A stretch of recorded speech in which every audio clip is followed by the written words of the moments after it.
Julgados e comentados. A jurisprudência sob a ótica do Ministério Público.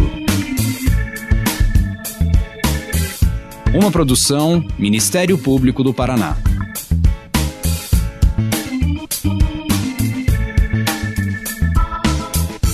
Olá, estamos começando mais um episódio do Julgados e Comentados. Eu sou Eduardo Cambi e hoje abordaremos o tema do acordo de não persecução civil na improbidade administrativa. Para tanto, contamos com a participação do convidado Emerson Garcia. Lembramos que esse episódio foi gravado à distância em respeito às medidas de distanciamento social devido à pandemia. Nesse episódio, vamos conversar sobre os impactos do pacote anticrime na realização dos acordos de não persecução civil e seus desdobramentos frente à lei de improbidade administrativa. A atuação do Ministério Público no estabelecimento desses acordos, como também seus limites e possibilidades de aplicação nos âmbitos judicial e extrajudicial, serão tratados no decorrer deste episódio. Aproveito para agradecer a participação da nossa ouvinte, Naísa Aguiar, estagiária de Direito do Ministério Público do Paraná em Santo Antônio da Platina, que entrou em contato sugerindo o tema. Em e-mail encaminhado pela Naísa, ela disse: gostaria de sugerir uma conversa em relação aos termos de ajustamento de conduta em casos de improbidade administrativa, visto que a lei proibia anteriormente e pouco tempo a lei publicada extinguiu a controvérsia. Bom, faça você como Maísa e encaminhe sua sugestão e comentário para julgadosecomentados@mppr.mp.br. O entrevistado de hoje é o promotor de justiça do Ministério Público do Rio de Janeiro, pós-doutorando, doutor e mestre em Ciências Jurídico-Políticas pela Universidade de Lisboa, consultor jurídico da Associação Nacional dos Membros do Ministério Público, a CONAMP, e professor de Direito de diversas instituições. Emerson Garcia, muito obrigado por aceitar o convite. Seja bem-vindo. Se apresente aos nossos ouvintes contando um pouco da sua trajetória pessoal e profissional. Meu caro Eduardo, é sempre um prazer e uma honra poder participar de mais uma iniciativa do Ministério Público do Paraná. Sinto-me profundamente agradecido por ter a chance de debater com os colegas sobre um tema tão relevante quanto esse, como o acordo de não persecução civil. De certa maneira, eu me sinto uma espécie de membro honorário do Ministério Público do Paraná, tamanho o apreço que tem pela instituição, o grande quantitativo de amigos que tem, e acho que o Ministério Público do Paraná tem sido um grande referencial para todos nós e, acima de tudo, uma fonte de inspiração. Eu sou Emerson Garcia, eu sou membro do Ministério Público do Estado do Rio de Janeiro há pouco mais de 24 anos, tenho me dedicado ao estudo da improbidade administrativa há pouco menos de 20 anos.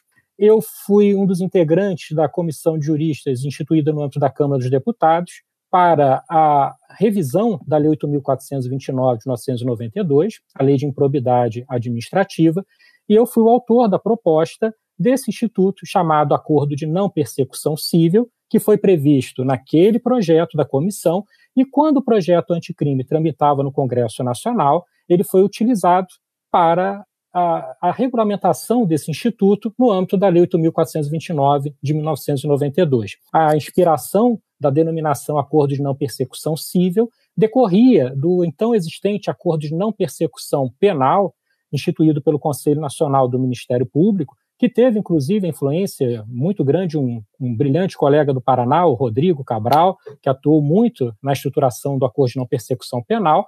E, na minha visão, se nós teríamos um Acordo de Não Persecução Penal, poderíamos ter perfeitamente um Acordo de Não Persecução Civil. Naquele momento, nós tínhamos um preceito que vedava expressamente a celebração de acordos no âmbito da improbidade, o artigo 17, parágrafo 1º. Mas toda a comunidade jurídica já se movimentava para realçar a importância, a indispensabilidade desse instituto. O próprio Ministério Público do Paraná, numa das iniciativas pioneiras que nós tivemos no Brasil, começou a estimular que os membros celebrassem acordos dessa natureza a partir de uma interpretação sistêmica, visualizando que a consensualidade já penetrara também no âmbito do direito sancionador de natureza civil. Então, eu tive essa participação e no decorrer da nossa conversa nós vamos verificar naquilo que eu propus, o que foi acolhido, o que terminou por não ser acolhido. Emerson, como você disse, o acordo de não persecução civil veio com o pacote anticrime, a Lei 13.964, que alterou o parágrafo 1º do artigo 17 da Lei de Improbidade Administrativa, que tem a seguinte redação: as ações de que trata esse artigo admitem a celebração de acordo de não persecução civil nos termos desta lei. Por quê? Porque o parágrafo 1º tinha conexão com o artigo 17A, que tratava com mais detalhes do acordo de não persecução civil. Ocorre que esse artigo 17A foi vetado pelo presidente da República. E aí vem a minha pergunta: isso inviabilizou ou vulnerabilizou a aplicação do Instituto? Esse questionamento é muito importante e é interessante nós compreendermos como essa temática evoluiu a partir da comissão. Quando nós falamos em um acordo no âmbito do direito sancionador, ou nós podemos ter um acordo de pura reprimenda, em que o Estado oferece uma proposta, independentemente de qualquer ação concreta do beneficiado. Esse tipo de acordo ele foi instituído no direito brasileiro pela Lei 9.099. O Estado ele propõe uma medida, a pessoa aceita, e a partir daí nós temos a própria extinção ou não surgimento da relação processual. Esse é o acordo de pura reprimenda. Paralelamente, nós temos um acordo de colaboração, em que aquele implicado precisa oferecer algo ao Estado para que se beneficie de uma medida, qualquer em seu benefício. Esse tipo de acordo ele foi celebrizado com a Operação Lava Jato. Foi introduzido nos contornos que nós conhecemos hoje, com a natureza de um verdadeiro contrato, pela Lei 12.850, a Lei das Organizações Criminosas, e ali era necessário que a colaboração fosse eficaz, produzisse bons frutos para a identificação dos demais participantes do ilícito, para minorar as consequências e etc. Quando eu levei a proposta para a comissão, eu tinha pensado em um acordo de colaboração. Então, aquele implicado deveria oferecer algo ao Estado para poder celebrar o acordo. No evolver das discussões, nós chegamos à conclusão de que o acordo de pura reprimenda ou de colaboração, eles poderiam ser simplesmente unidos no mesmo preceito e caberia ao autor da proposta, no caso o Ministério Público, avaliar qual seria o melhor modelo. Se ele percebesse que poderia ter chances de obter mais informações, ele vincularia um acordo de colaboração. Se ele identificasse o ilícito de pequena monta, ele celebraria um acordo de pura reprimenda, em que ele ofereceria uma resposta estatal, não haveria processo e tudo seria abreviado com menor custo para os cofres públicos.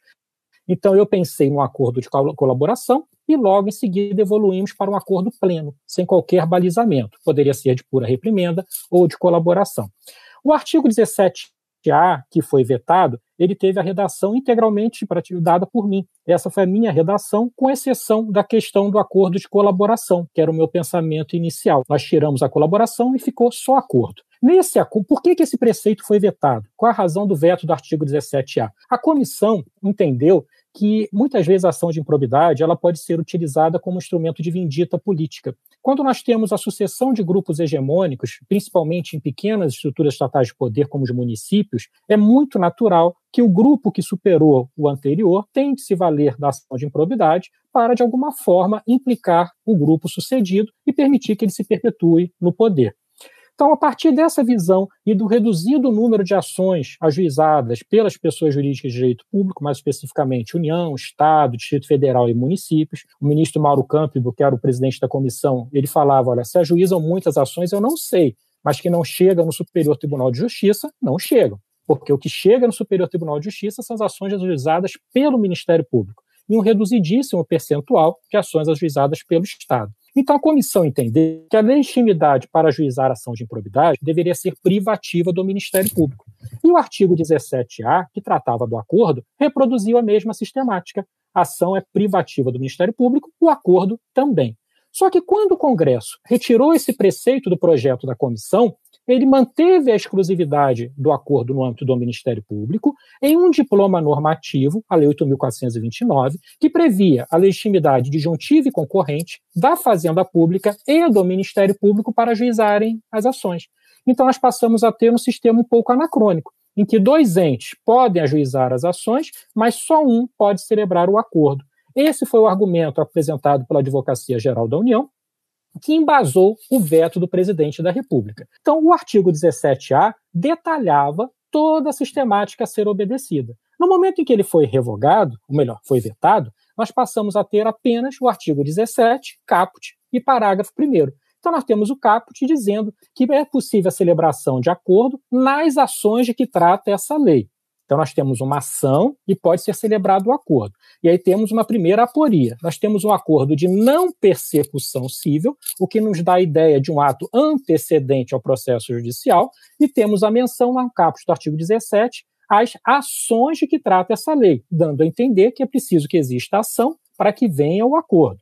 E o parágrafo 1º ainda reforça um pouco esse anacronismo, ao fazer menção à possibilidade dos envolvidos, das partes, requererem ao juiz a suspensão da relação processual, dos cursos dos prazos processuais, para que possa ser negociado o acordo no curso da relação processual. Então, hoje, nós temos a possibilidade de acordo, mas toda a disciplina do artigo 17A foi vetada.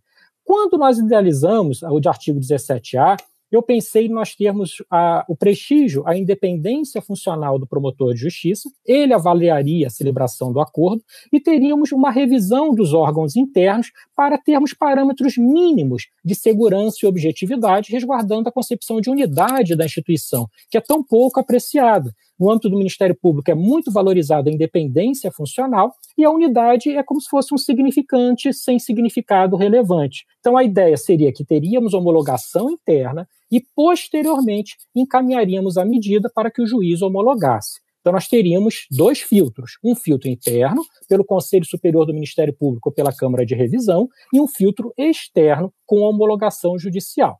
Quando esse preceito foi vetado, isso não inviabilizou a celebração do acordo. Mas agora nós temos algumas escolhas relevantes para verificarmos que sistemática adotarmos para que esse acordo seja levado a bom termo. E não podemos esquecer de algo muito relevante. Nós temos 2 agentes, 2 atores que podem celebrar o acordo, a Fazenda Pública e o Ministério Público. O que nós entendermos adequado para o Ministério Público, por paralelismo, nós teremos que entender adequado para a Fazenda Pública. Então, nós temos que encontrar uma solução que seja adequada com o nosso sistema e, principalmente, com a nossa realidade. É uma realidade que apresenta algumas mazelas, principalmente no plano administrativo, e que muitas vezes se refletem no próprio ajuizamento das ações de improbidade.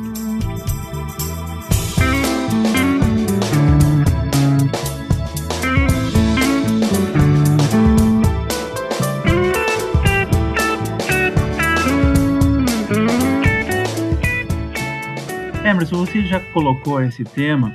Antes do pacote anticrime, vários ministérios públicos, inclusive do Paraná, já tinham regulamentado a possibilidade de transações, de acordos na improbidade administrativa.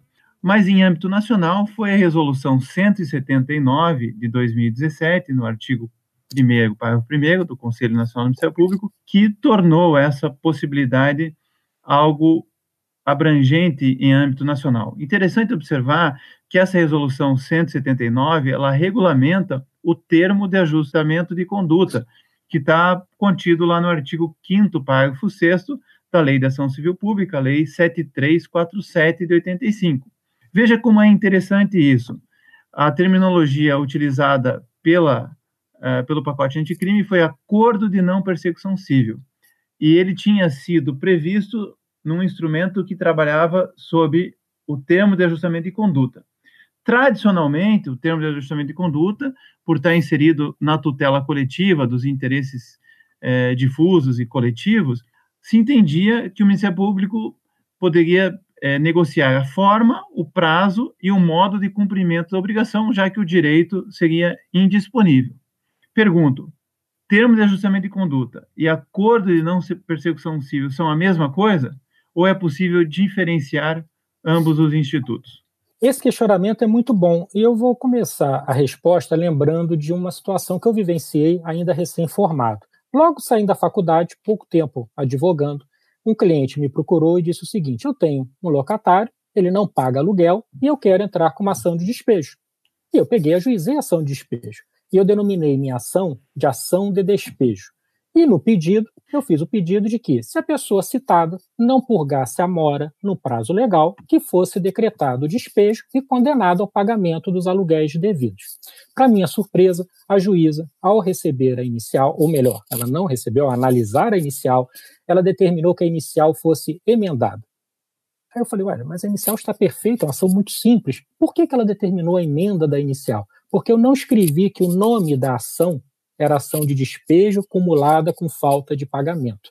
Como se o nome em iuris da ação compusesse os elementos da ação, as condições para o regular ajuizamento da ação, etc, e etc. E por que eu estou lembrando disso? Por uma razão muito simples. Quando nós nominamos um instituto, com o exemplo da ação civil, quando nós nominamos, o nosso objetivo é identificar qual é o rito processual a ser seguido. Então, se eu denomino uma ação de despejo e não ação ordinária, eu vou atrair um rito próprio previsto na Lei do 8.245, a Lei do Inquilinato, e assim por diante. Então, a ação ela tem relevância quanto ao seu nome em iuris, conforme o rito que eu vou utilizar. Eu tenho um rito próprio para mandado de segurança, eu tenho um rito próprio para ação possessória, e por aí vai. Quando eu falo em termo de ajustamento de conduta ou em acordo de não persecução civil, eu tenho que raciocinar de um modo parecido. Qual é a relevância do nome em iuris? O nome em iuris, ele vai ser ou não relevante se a ordem jurídica celebrar, ou melhor, prever peculiaridades específicas para aquele instituto em particular. Então, se nós temos no nosso ordenamento jurídico, no âmbito da consensualidade do direito sancionador, nós temos as figuras do acordo de leniência, nós temos o acordo de não persecução penal, acordo de não persecução civil, compromisso de cessação de conduta no âmbito do CAD, do mercado de capitais. Então, nós temos uma série de medidas com denominações diferentes. Quando essas denominações são diferentes, muitas vezes isso justifica a existência de um tratamento processual, procedimental diferente. Daí a razão de ser distinguirmos os institutos. Quando nós tivemos a previsão na resolução do CNMP da possibilidade de celebrarmos o termo de ajustamento de conduta, nós tivemos ali uma previsão pura e simples da possibilidade de celebração do acordo. Não se dizia como aquilo deveria se proceder. Agora, nós tínhamos naquele momento, na ordem jurídica brasileira, a figura do termo de ajustamento de conduta, naquele momento histórico. Então, o Conselho disse, olha, é possível termos acordos nas ações de improbidade. E ele utilizou um instituto que nós tínhamos naquele momento histórico, que era o termo de ajustamento de conduta, que foi introduzido no direito brasileiro pela Lei 8.069, pelo Estatuto da Criança e do Adolescente, e posteriormente pelo Código de Defesa do Consumidor, foi alterada a Lei 7.347 de 85, a Lei da Ação Civil Pública, e o Instituto se espraiou. Então, o Conselho disse, esse instituto aqui, que permite a celebração do acordo, o termo de ajustamento de conduta, pode ser utilizado na improbidade. Ele não disse como. E aí nós tivemos a regulação por cada Ministério Público. Inclusive, eu estive no Paraná poucos meses depois da edição da resolução do Conselho Superior. Acho que o Conselho Superior editou a resolução no mês, 2 meses ou 1 mês e meio depois, eu estava aí discutindo. Então, nós tivemos essa situação. Então, o termo de ajustamento de conduta é um instrumento utilizado quando nós temos interesses difusos, coletivos, individuais ou homogêneos, que é celebrado entre estruturas públicas de poder e aqueles que, de alguma forma, afrontaram esses interesses. A probidade administrativa ela pode ser vista como uma modalidade de interesse difuso. Todos nós temos interesse na probidade da administração pública. Agora, não me parece adequado, nesse momento, nós identificarmos acordo de não persecução civil com um termo de ajustamento de conduta. Não me parece por uma razão muito simples. O acordo de não persecução civil foi utilizado para uma modalidade específica de ilícito chamado improbidade administrativa. Um termo de ajustamento de conduta pode decorrer de um ilícito ambiental, pode decorrer de um desvio de recursos públicos, onde nós vamos definir qual é a forma de restituição, mas isso não vai apagar o ilícito em si. Então, nós temos institutos diferentes. Naquele momento histórico, o termo de ajustamento de conduta foi utilizado porque era o que nós tínhamos. Só que a ordem jurídica brasileira passou a prever um instrumento específico, o acordo de não persecução civil. E um outro detalhe, e esse é muito relevante no amadurecimento do Instituto. O termo de ajustamento de conduta, historicamente, quando celebrado numa fase pré-processual, ele demandava homologação pelos órgãos internos de controle, Conselho Superior do Ministério Público, ou Câmara de Revisão no âmbito do Ministério Público Federal. E aí nós vamos ter que refletir no seguinte, essa é a sistemática que vai continuar, ou a partir de agora a homologação será judicial? Daí a relevância de distinguirmos os institutos, como nós ainda veremos no decorrer do debate. Emerson, outro tema importante é saber qual é o tipo de avaliação que o promotor de justiça deve fazer antes de propor o acordo. Porque a lei não é clara. E alguns vão dizer, não, precisa ter a confissão espontânea do investigado, outros vão dizer que não. Portanto, ressalto, quais são os fatores e os requisitos que devem ser pensados pelo promotor de justiça antes de celebrar o acordo? E na continuidade dessa pergunta, se o Ministério Público não resolve propor o acordo, teria como o investigado exigir na justiça, do juiz, numa espécie de direito subjetivo ao acordo, que isso fosse realizado? Esse questionamento também é excelente. O primeiro aspecto que nós temos que pensar é o seguinte: nós vamos ter que estruturar um instituto de modo isolado do sistema em que ele está inserido, ou vamos tentar estabelecer algum paralelo dentro desse sistema, de modo que, a partir daí, nós possamos ter a evolução dos institutos. Por que eu estou dizendo isso? O acordo de não persecução civil surgiu no âmbito do pacote anticrime, de modo paralelo ao acordo de não persecução penal. Ele tinha uma disciplina, essa disciplina foi revogada, ou melhor, foi vetada, não chegou nem a entrar em vigor, e ao não termos essa disciplina prevista em lei, nós temos que encontrar algum balizamento. É necessário que haja algum balizamento. Parece-me bem razoável nós tentarmos estabelecer alguns balizamentos com o acordo de não persecução penal, instituído pela mesma lei, porque historicamente, na nossa realidade, nós temos alguns balizamentos no âmbito do direito sancionador. O principal balizamento é que a homologação fica sempre por conta daquele órgão responsável pela aplicação das sanções. Então, se uma agência reguladora pode aplicar sanção, ela pode homologar um acordo. Se o acordo somente pode ser, a sanção, melhor dizendo, somente pode ser aplicada por um juiz de direito, é ele que vai ter que homologar o acordo. Então, a primeira escolha que nós precisamos fazer é a seguinte: nós vamos tentar construir um paralelo com outros institutos do sistema, ou vamos idealizar um sistema novo, específico para esse instituto. Parece-me muito razoável nós estabelecermos um paralelo com o acordo de não persecução penal. E ali é exigida a confissão do indivíduo como condição para a celebração do acordo. Nós podemos ter uma disciplina diferente? Podemos, mas o importante é que tenhamos alguma disciplina. Porque quando nós não temos disciplina nenhuma, isso descamba para o voluntarismo. E o voluntarismo, raras vezes, deixa bons frutos. Então, parece-me razoável nós exigirmos ali a confissão do agente, que ele apresente ali a sua demonstração de vontade que ele praticou ilícito, e a partir dessa confissão, ele vai ter uma consequência desfavorável na sua esfera jurídica. Mas essa confissão, ela seria imprescindível? Volto a dizer, depende da nossa visão do sistema. Parece-me bem razoável nós estabelecermos o paralelo. E quando nós tivermos a celebração do acordo, um outro dado importante é o seguinte: nós vamos tratar da mesma maneira uma pessoa que praticou um ilícito, que nós individualizamos com perfeita clareza, e aquele que praticou um ilícito com outros comparsas, que nós conseguimos intuir que existem, e aquela pessoa se negue a, de alguma forma, fornecer a identidade dessas pessoas, nós vamos trabalhar do mesmo modo? Eu acho bem razoável que nós analisemos caso a caso. Nós vamos ter um acordo de pura reprimenda quando o ilícito não tiver a participação de outras pessoas, quando as suas consequências tiverem sido extintas e etc. Mas se nós identificarmos a ocorrência de outros fatores que nós desconhecemos, mas que aquela pessoa pode nos fornecer, nós podemos muito bem transformarmos o acordo num acordo de colaboração. Ele vai ter o benefício se fornecer as informações. Então, a ideia de confissão acaba sendo um pêndulo para demonstrar a boa-fé da pessoa em relação ao ilícito que ela praticou e a vontade de minorar as suas consequências. Então, nós temos a possibilidade de celebrarmos um acordo amplo, de pura reprimenda ou de colaboração, mas o membro do Ministério Público deve avaliar, de acordo com o caso concreto, se ele vai premiar a perspicácia daquele indivíduo, celebrando um acordo de pura reprimenda, sem que ele ofereça nada para o Estado, embora tenha o que oferecer. Mas desculpa, falta a segunda parte da pergunta. O direito subjetivo ao acordo.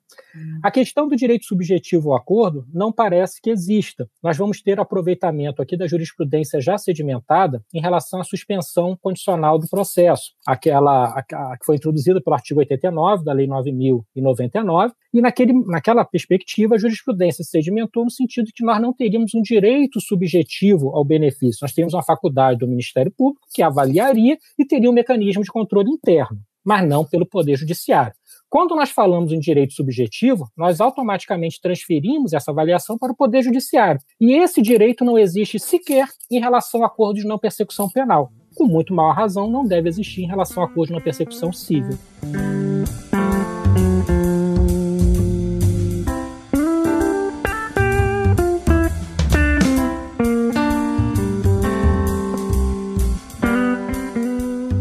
Emerson, outra questão é os limites desse acordo.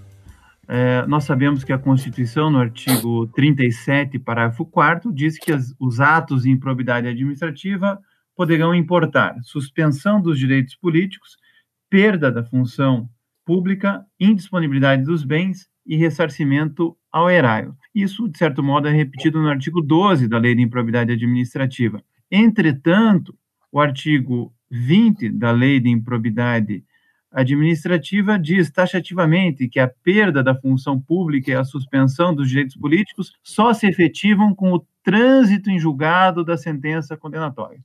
E aí vem a pergunta: podemos, Ministério Público, transacionar, acordar sobre todas as sanções da improbidade, ou perda da função pública e suspensão dos direitos políticos não podem ser objeto de acordo, só podem ser objeto de decisão judicial? Eduardo, esse tema é muito complexo no âmbito doutrinário sob a perspectiva da justiça negocial. Nós temos estudiosos, juristas muito competentes que formulam a seguinte linha argumentativa: tudo é negociável.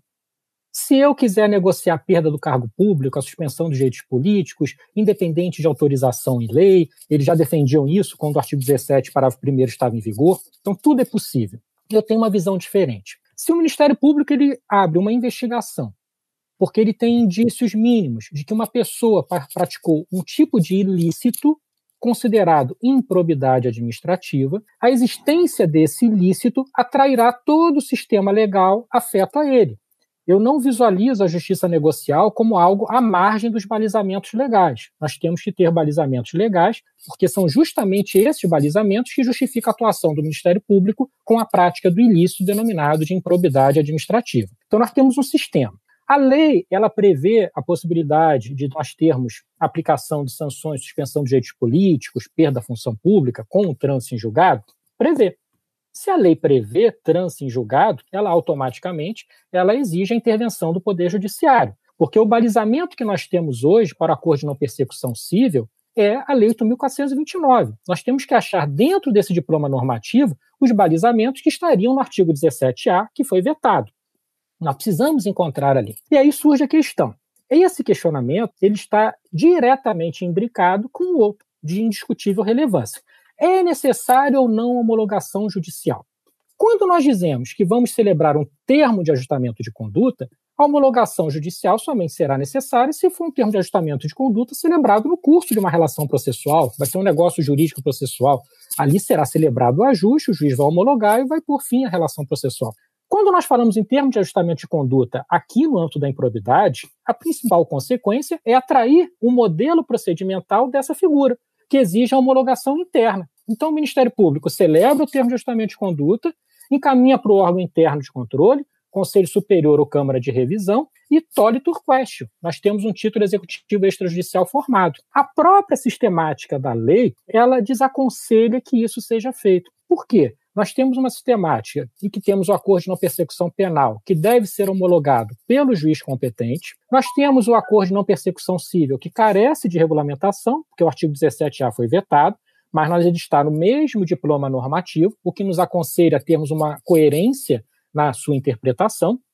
E nós temos bens jurídicos que recebem uma tutela específica, qualificada do Estado, a exemplo dos direitos políticos e o do exercício da função pública que exigem trânsito em julgado. Então, na minha visão, todo e qualquer acordo de não persecução civil, ele deve ser homologado em juízo. Ele vai substituir a persecução que estaria relacionada ao ajuizamento de uma ação civil por ato de improbidade. Então, ele deve ser homologado. Se ele for homologado em juízo, não há óbice algum que nós tenhamos a suspensão de direitos políticos, a perda da função ou qualquer outra medida ali prevista. Se nós não o homologarmos em juízo e não prevermos esse tipo de consequência desfavorável, a perda da função, a suspensão de direitos políticos, mas tão somente prevermos a multa, reparação do dano, perda de bens ou valores, as consequências para a não homologação são muito reduzidas, porque nós temos ali institutos de efeitos puramente patrimoniais. E a tendência é que vários ministérios públicos continuem celebrando esses acordos no plano extrajudicial e sequer levem a homologação do juízo competente, porque nós vamos estar numa seara puramente patrimonial. A questão ela vai se tornar mais complexa quando for celebrado um acordo prevendo que a pessoa está impedida de concorrer às próximas eleições. Aí ele vai e concorre. Aí alguém apresenta esse acordo para o Tribunal Superior Eleitoral, para o Tribunal Regional Eleitoral, para o juiz eleitoral. E a Justiça Eleitoral vai analisar e vai verificar, olha, entre as hipóteses de inelegibilidade não está esta. Não está um acordo celebrado pelo Ministério Público. Se nós tivéssemos uma decisão judicial, que seria aquela homologando o acordo, poderíamos ter essa consequência. Então, no meu modo de ver, uma interpretação sistêmica exige a homologação judicial. Mas, volto a dizer, é uma visão minha e pensando principalmente na atuação da Fazenda Pública. Porque se o Ministério Público pode celebrar um acordo, a Fazenda Pública também poderá. Se nós entendermos que o Ministério Público pode celebrar um acordo sem homologação judicial, a Fazenda Pública também poderá celebrar e nós atrairemos toda aquela discussão de um termo de ajustamento de conduta celebrado por um legitimado, com o qual outro legitimado não concorda, e ele terá que anular aquele termo. E como isso fica em termos de prescrição de um ilícito como a improbidade administrativa? São questões complexas que serão atraídas se nós entendermos que é melhor homologar internamente, porque a Fazenda Pública também pode fazê-lo. E nós não podemos, muitas vezes, sequer tomar conhecimento da existência dessa homologação. Só tomarmos conhecimento quando ajuizarmos a ação e for apresentada aquela homologação. A ação vai continuar? Eu creio que não, porque já temos um ajuste. Nós teremos que anular o ajuste para propor a ação. Vejam como as consequências vão se avolumando e podem apresentar aspectos negativos. Interessante observar, Emerson, em relação à Fazenda Pública, ou pelo menos em relação ao Poder Executivo Federal, a Lei 13.140, de 2015, que trata da mediação, lá no artigo 36, parágrafo 4º, exige a homologação judicial. Você parece que defende, para todos os casos, seja para perda da função pública e suspensão dos direitos políticos, e também para as questões meramente patrimoniais, multa e reparação de danos. Queria que esclarecesse isso. E na continuidade dessa pergunta, se o juiz não quiser homologar, quais são esses poderes do juiz? Qual é o tipo de controle que é feito pelo juiz? É um controle da conveniência do acordo ou é um controle meramente da legalidade desse acordo?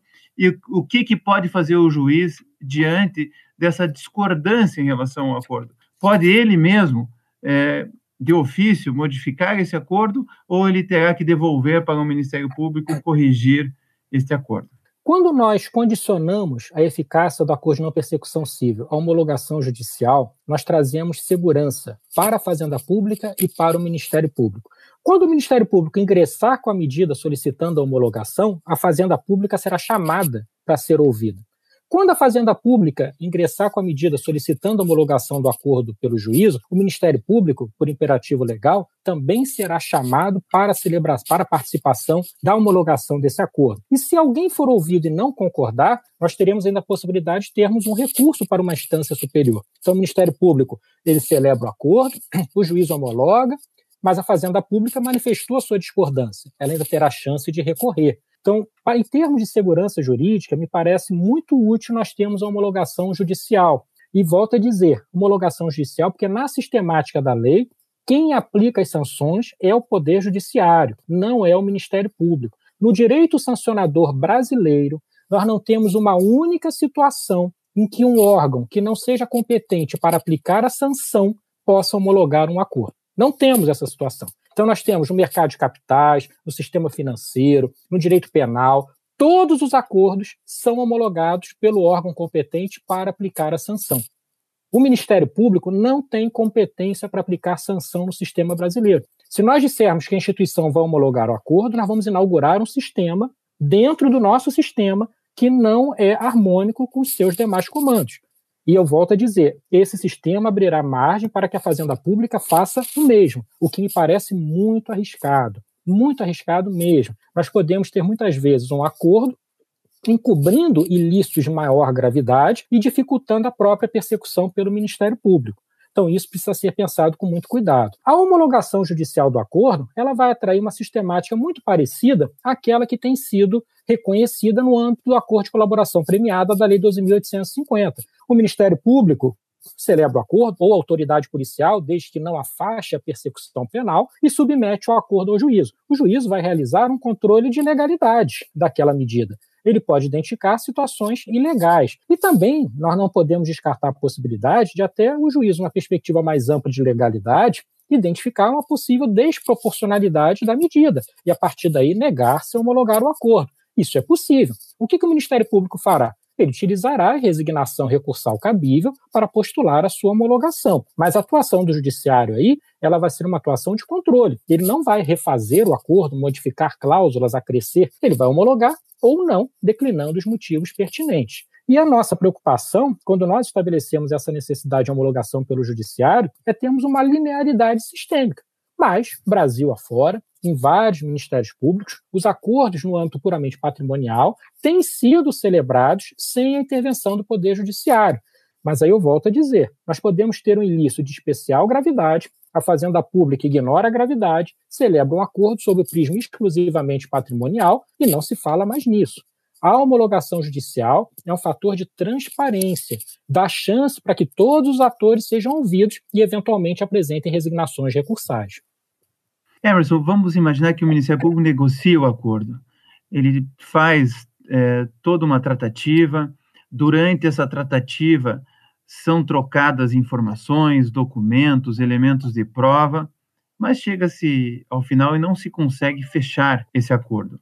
Tudo aquilo que o promotor de justiça obteve durante o inquérito civil ou de um procedimento administrativo preliminar, ele pode, ao ajuizar a ação civil pública por improbidade, trazer aos autos, ou existe uma espécie de dever de sigilo, de confidencialidade, que impede o Ministério Público de levar esses elementos que poderiam conduzir a um acordo, mas que frustrou-se, ao judiciário? Se nós temos uma negociação para a celebração de um acordo, é um pré-requisito de qualquer negociação que as partes ajam de boa fé e de modo ético. Porque se nós não tivermos esse tipo de relação, tanto o Estado quanto aquele que está pretendendo celebrar o acordo, raras vezes serão distinguidos de uma quadrilha qualquer. Nós precisamos ter transparência, ética e boa fé. Se um implicado apresenta elementos probatórios ao Ministério Público, a proposta é negociada e no final de todas as negociações o Ministério Público conclui que não deve celebrar aquele acordo, os elementos entregues pelo implicado devem ser devolvidos a ele. Essa previsão ela está expressa, por exemplo, no Decreto 8.450, que regulamentou a Lei 12.846 de 2013, a Lei Anticorrupção, a Lei de Responsabilização das Pessoas Jurídicas. Desde que essa lei surgiu, eu defendi o seguinte, olha, se não for possível celebrar o acordo de leniência, devem ser devolvidos os elementos fornecidos pelo próprio implicado. Veio o decreto, regulamentando tudo no âmbito nacional, e deixou expressa essa possibilidade. Que não é propriamente uma possibilidade, é um dever ético do Estado. O Ministério Público, se apurar algo, ele pode utilizar o que apurou, mas ele não pode utilizar os elementos fornecidos pelo implicado. E nós vamos ter aí a utilização da célebre doutrina os frutos envenenados. Né? Uma vez identificado que um fruto está envenenado, todas as suas derivações estarão igualmente envenenadas. Então, o Ministério Público não pode utilizar essas informações fornecidas pelo implicado. Ele deve devolvê-lo.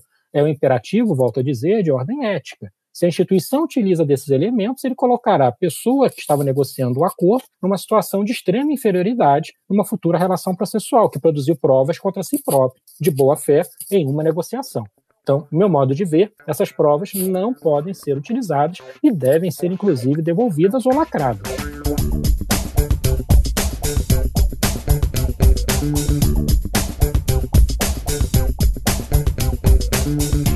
Emerson, você falou anteriormente da possibilidade do acordo ser feito antes, e daí acordo de não persecução, mas também deixou a possibilidade desse acordo, no caput do artigo 17, ser feito durante o processo. Ocorre que a lei anticrime também introduziu o artigo 10A na lei de improbidade administrativa, dizendo assim: havendo a possibilidade de solução consensual, poderão as partes requerer ao juiz a interrupção do prazo para a contestação por prazo não superior a 90 dias. Então vem minha pergunta: até quando o Ministério Público pode fazer o acordo de não persecução cível em juízo? Seria até a contestação, como diz o artigo 17, parágrafo 10A, ou nós poderíamos eventualmente usar a regra geral do Código de Processo Civil, no artigo 3º, parágrafo 3º, que diz que, inclusive no curso do processo, o Ministério Público estaria estimulado à utilização dos métodos de solução consensual de conflitos. Qual é a sua posição? Para nós entendermos que esse acordo somente pode ser celebrado naquela hipótese prevista no artigo 17, parágrafo 10A, nós teremos que visualizar esse prazo de 90 dias como um prazo preclusivo, que não haverá mais possibilidade de celebrarmos nada. Uma outra interpretação possível seria de que aquela possibilidade de suspensão só ocorreria naqueles 90 dias, naquele momento processual. Se posteriormente nós tivéssemos a celebração do acordo, o judiciário não estaria obrigado a atender esse requerimento de homologação, ou melhor, de suspensão do processo por até 90 dias. É a forma de nós interpretarmos. Parece-me que, considerando a forma como tem sido articulada a legislação brasileira nos últimos anos, que essa solução consensual deve ser sempre buscada. Eu não visualizo essa possibilidade de suspensão por até 90 dias, em relação ao prazo para contestação, como um momento preclusivo. Eu visualizo apenas que aquela suspensão somente pode ocorrer naquele momento, mas nós poderemos ter a celebração de um ajuste até em segunda instância. Um outro aspecto que nós temos que pensar muito bem é o seguinte: é pensar em acoplar o acordo de não persecução cível a determinados negócios jurídicos processuais, principalmente em relação à hipótese de inobservância. Se houver inobservância, que medidas adotar? Nós podemos celebrar um negócio jurídico processual para a resolução em instância única, para que a parte se comprometa a resolver nas instâncias ordinárias, por exemplo, não ir ao Superior Tribunal de Justiça, ao Supremo Tribunal Federal. Nós ainda utilizamos pouco o negócio jurídico processual que foi previsto no Código de Processo Civil de 2015 e que pode nos oferecer muitas benesses, porque é muito comum, no âmbito da atuação do Ministério Público, que sejam celebrados ajustes e no momento em que nós vamos executar aqueles ajustes, isso vira uma história sem fim. Nós temos no Rio de Janeiro, por exemplo, ajustes celebrados há 10 anos atrás que o Ministério Público está discutindo com o Estado no Superior Tribunal de Justiça até hoje, porque não acaba. Então é algo a se pensar. Juntar ao acordo de não persecução cível o negócio jurídico processual. Então parece-me possível celebrar em primeira instância, em segunda instância, acho perfeitamente possível. Agora, a instituição precisa ter um mínimo de estratégia. Por que estratégia? Porque se a pessoa for condenada em primeira instância, ela precisa analisar bem qual é a razão de celebrar um acordo em segunda instância. Ela já está propensa a ser condenada, ela tem esse receio, porque quando ela for condenada em segunda instância também, nós vamos ter as causas de inelegibilidade, muitas vezes, previstas na Lei Complementar 64 de 1990, com a redação dada pela Lei Complementar 135 de 2010, a Lei da Ficha Limpa. Então, a condenação por um órgão colegiado já gera inelegibilidade. Então, isso tudo precisa ser avaliado pela instituição. Mas, sob o prisma exclusivamente jurídico, não vejo problema algum. Outro tema importante dentro dos acordos de não persecução cível em juízo são os limites. O Ministério Público tem que observar o pedido e a causa de pedir. O Ministério Público pode incluir terceiros que não são parte da relação processual nesse acordo, porque o processo está limitado por normas de ordem pública, mas o acordo parece que traz uma liberdade maior que as normas processuais. Qual é a sua posição a respeito disso, Emerson? Esse questionamento é muito bom, ele vai dar margem a muitos debates.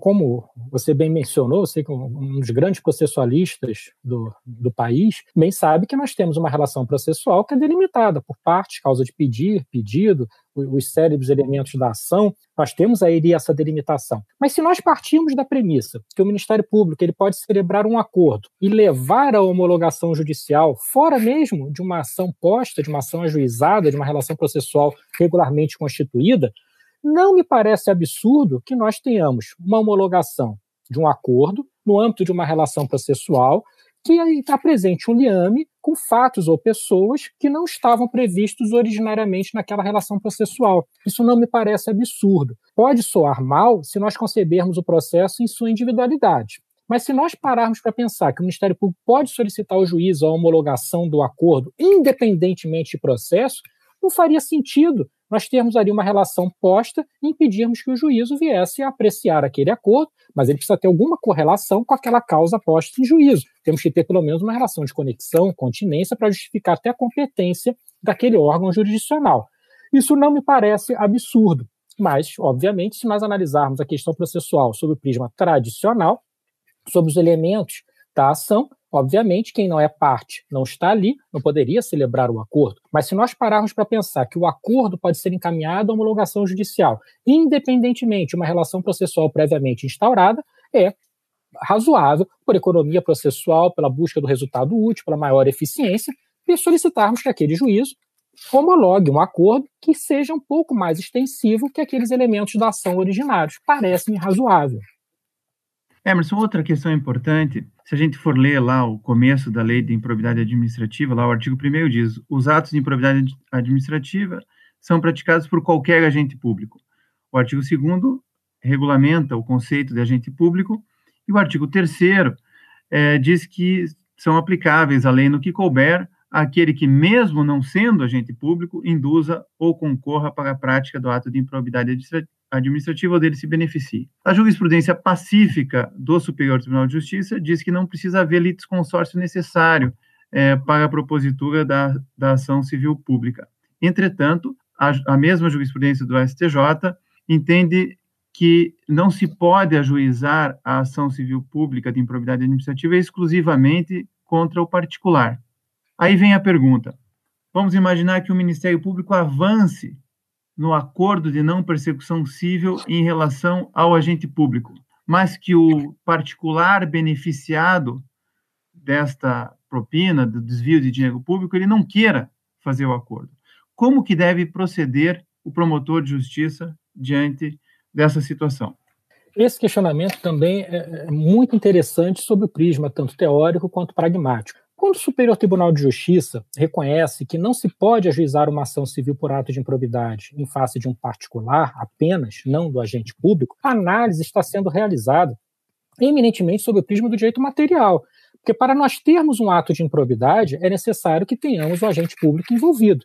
Então, eu não posso ajuizar uma ação de improbidade em face de um particular sem provar o envolvimento de um agente público. Porque o agente público é o liame entre o particular e a Lei 8.429, de 1992. Esse é o cerne do posicionamento do Superior Tribunal de Justiça. E, do mesmo modo, se eu ajuizo uma ação civil por ato de improbidade em face de um agente público que teria agido em concurso com particular, e ao fim da relação processual demonstra-se que o agente público ele foi mais vítima que algoz, ele não praticou ilícito algum, eu não posso condenar apenas o particular, embora tenha ajuizado a ação em face também do agente público. Porque, volto a dizer, para que nós tenhamos um particular acusado por ato de improbidade, é imprescindível termos um liame que o conecte à Lei 8.429. E esse liame é a figura do agente público. A partir dessa perspectiva de análise, já é fácil intuir o meu entendimento. Não vejo problema algum em nós ajuizarmos a ação em face do particular, desde que demonstremos que ele agiu nos termos do artigo 3º da Lei 8.429. Ele induziu, concorreu ou se beneficiou com o ato de improbidade. E aí entra a utilidade da confissão. O agente público celebra o acordo com o Ministério Público, confessa a prática do ato de improbidade, então o Ministério Público vai ajuizar a ação de improbidade em face do particular, argumentando que ele induziu, concorreu ou auxiliou na prática do ato de improbidade reconhecidamente perpetrado pelo agente público, tanto é que é a sua confissão nos termos do acordo. Esse tipo de iniciativa, do meu modo de ver, não colide com o entendimento do Superior Tribunal de Justiça, porque o Superior Tribunal de Justiça entende corretamente que nós não podemos ter ato de improbidade sem a figura do agente público. Se nós não entendêssemos assim, nós teríamos que dizer que o agente público que quer colaborar com as autoridades, que quer diminuir os custos de uma relação processual, Ele não pode celebrar um acordo, porque para o Ministério Público celebrar o particular, ele tem que utilizar uma anacrônica lógica de ajuizar também uma ação em face de quem reconheceu que praticou o ato, quer cumprir com as suas consequências, mas não pode. Então, isso geraria uma situação absurda. Todas as vezes que nós interpretamos um diploma normativo qualquer, isso remonta a CIES, e alcançamos conclusões absurdas, é sinal que a nossa interpretação é falsa. Nós temos que encontrar qual é a interpretação adequada para aquele caso. E parece-me perfeitamente adequado ajuizar a ação em face do particular, juntando o termo celebrado pelo agente público, acordo de não persecução civil, o qual ele reconhece a prática do ato.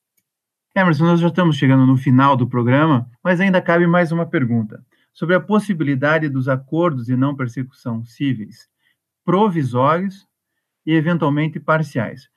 Exemplo, vamos imaginar que se está buscando provas e alguém confessa, mas precisa se confirmar se essa confissão é válida ou não. Seria um acordo de não persecução civil provisório, até que se confirme aquela situação. Ou ainda parcial. Vamos imaginar que se tratem de vários atos de improbidade, pelo artigo 9º, artigo 10º, artigo 11º, alguns o investigado reconhece, outros ele não reconhece. Como é que você vê essa possibilidade de acordos de não persecução civil provisórios e parciais? Na minha perspectiva, quando nós falamos em acordo de não persecução civil provisório ou parcial, nós estamos analisando sob a perspectiva de uma investigação determinada, não sob o prisma de um fato em si. Porque se nós temos um ato de improbidade, o acordo não pode ser parcial. Ou ele afasta, ou ele não afasta a persecução daquele ato em si. Se nós temos uma investigação abrangendo diversos atos, é perfeitamente possível que nós tenhamos a celebração de um acordo apenas em relação a alguns deles. E, nessa parte, nós teremos a homologação. Isso não é incomum. O Ministério Público ele pode instaurar um inquérito civil para apurar o fato X, Y, Z. Ele encontra elementos suficientes em relação ao fato X, mas percebe que o fato Y e o Z demandam uma instrução probatória mais apurada, que vai demorar muito mais tempo. Ele pode muito bem desmembrar o inquérito civil, ele ajuiza a ação civil, instruindo com aquela parte que ele já instruiu, e, particularmente, continua a investigação em relação aos outros fatos que demandam uma apuração mais aprimorada. Agora, nós temos outra parte bem interessante. Nós poderíamos falar num acordo parcial, mas não sob o prisma de um acordo de não persecução civil. Nós podemos pensar no seguinte, uma perspectiva mais teórica que pragmática. Um agente, ele deseja celebrar um acordo para identificar a forma de ressarcimento do dano. E o Ministério Público pode celebrar um acordo, um termo de ajustamento de conduta para verificar a forma de ressarcimento do dano. Mas ele não celebra o acordo de não persecução civil. Ele não reconhece, ele não confessa a prática do ato em suas diferentes perspectivas, ele só celebra um termo de ajustamento de conduta sobre a forma de ressarcimento do dano. Sob essa perspectiva, não haveria óbice que esse termo de ajustamento de conduta, que poderia ser celebrado mesmo quando estava em vigor o artigo 17, parágrafo 1º da Lei 8.429, porque ele não afasta o ato de improbidade, seria possível a sua celebração e, paralelamente, o ajuizamento da ação civil por ato de improbidade pelo Ministério Público. Só que essa hipótese é mais teórica que real, porque o agente teria que ser avisado o seguinte, olha, você vai fazer um acordo sobre a forma de ressarcimento, as prestações, o índice de correção, e eu ainda vou ajuizar uma ação civil por ato de improbidade. Isso seria uma forma de acordo parcial. E aí entraria o termo de ajustamento de conduta, porque ele não afastaria o ato de improbidade. Mas acordo parcial, considerando uma unidade factual, não me parece possível. Se nós tivermos uma pluralidade de condutas, o acordo é celebrado em relação a uma delas e continua-se a apuração em relação às demais.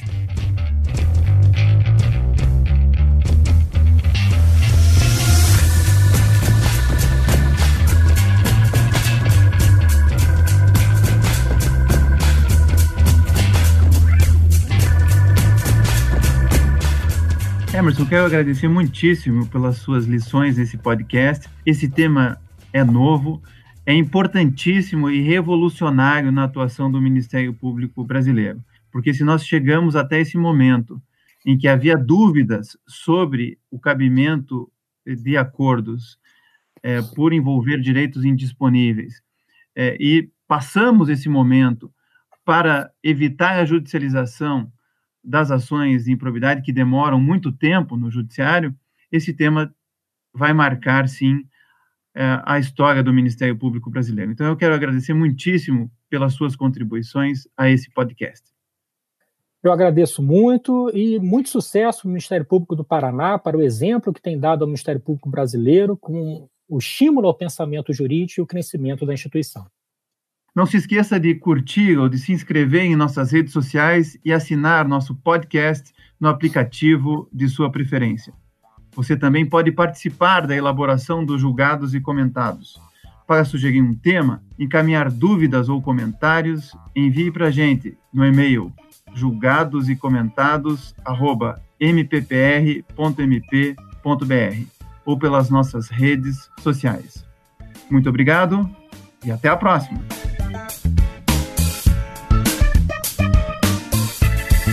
Uma produção Ministério Público do Paraná.